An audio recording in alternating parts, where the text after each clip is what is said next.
Let's see this question. Given below are the two statements, ethanol and AgCN both can generate the nucleophile. Statement 1 and statement 2 says KCN and AgCN both will generate nitrile nucleophile with all the reaction conditions. तो आपको most appropriate option बताना है इनमें से कौन सा है.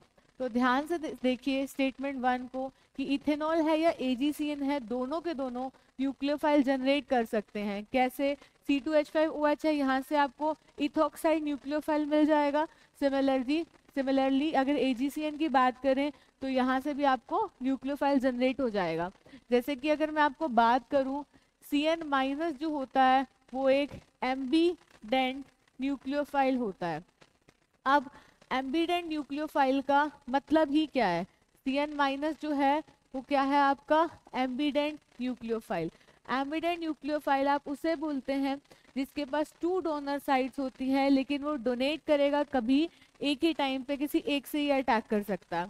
तो Cn- एक एम्बीडेंट न्यूक्लियोफाइल है. तो जो स्टेटमेंट 2 लिखी है इसने KCN और AgCN both will generate nitrile nucleophile with all the reaction conditions, उसको देखते हैं कि क्या ये बात सही है. अगर मैं बात करूं KCN की, तो जो KCN होता है वो होता है आयोनिक. कैसा होता है ये? आयोनिक. और AgCN की अगर हम बात करते हैं तो AgCN होता है आपका कोवेलेंट. AgCN कैसा होता है? कोवेलेंट. तो एल्काइल हैलाइड की अगर आप रिएक्शन करते हैं KCN के साथ, क्योंकि ये Cn- यहाँ से क्या होगा? Cn- यहाँ पे जो अटैक होगा KCN के केस में, जो अटैक होगा वो कहाँ से होगा? कार्बन से होगा. और आंसर बनेगा RCN, यानी कि साइनाइड बनेगा. और आप इसको क्या कह सकते हैं? नाइट्राइल भी कह सकते हैं. क्या कह सकते हैं? नाइट्राइल भी कह सकते हैं. ओके. लेकिन अगर एल्काइल हैलाइड की अगर मैं रिएक्शन करती हूँ AgCN के साथ, तो ये आयनिक नहीं है, ये कैसा है? कोवेलेंट. ये कैसा है? कोवेलेंट है. ओके. अगर ये कोवेलेंट है तो यहाँ पे, क्योंकि मैंने आपको बताया है कि ये एम्बीडेंट न्यूक्लियोफाइल है, तो बेसिकली यहाँ जो आंसर बनेगा वो बनेगा RNC, यानी कि आइसोसाइनाइड. और यू कैन ऑल्सो से आइसोनाइट्राइल.